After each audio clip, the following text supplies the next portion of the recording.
நைட்டா ரொம்ப அழகா அதை வந்து சுத்தம் பண்ணி தண்ணீர் வச்சு குழந்தைங்களே சரிங்களா அம்பாளையும் வருவா மக என்ன இருக்காங்க வச்சிருக்கா சரி பார்க்கவே வருவா அப்போ அந்த அடுப்படி சுத்தமா இருக்கணும் சரிங்களாம்மா பெருகிறவங்க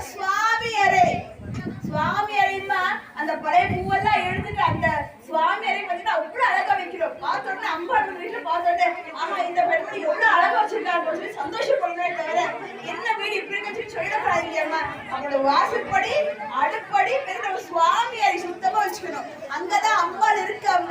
என் பேர் கூப்பிட்டோன்னு அம்மா வருவா வராம இருக்க மாட்டேன் தாயெல்லாம் நமக்கு இல்லைங்கம்மா என்னன்னா நான் வந்து நம்ம வீட்டுல சாப்பிடும் போது நம்ம சாப்பிடுற கல்லுல நம்ம என்ன பண்ணுவோம்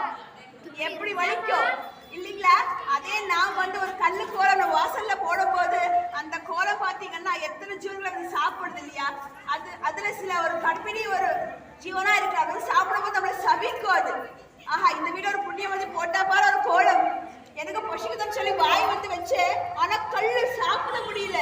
அப்படின்னு சொல்லி சபிக்கும் அதே நீங்க பச்சரிசி மாவு கோலம் போடுங்களே ரொம்ப அழகா வந்து அந்த ஜீவனும் சாப்பிட்டு நம்மளோட வாழ்க்கை ஆஹா இந்த வீட்டுல ஒரு புண்ணியவதியானவள் எனக்கு சாப்பாடு வைத்தார்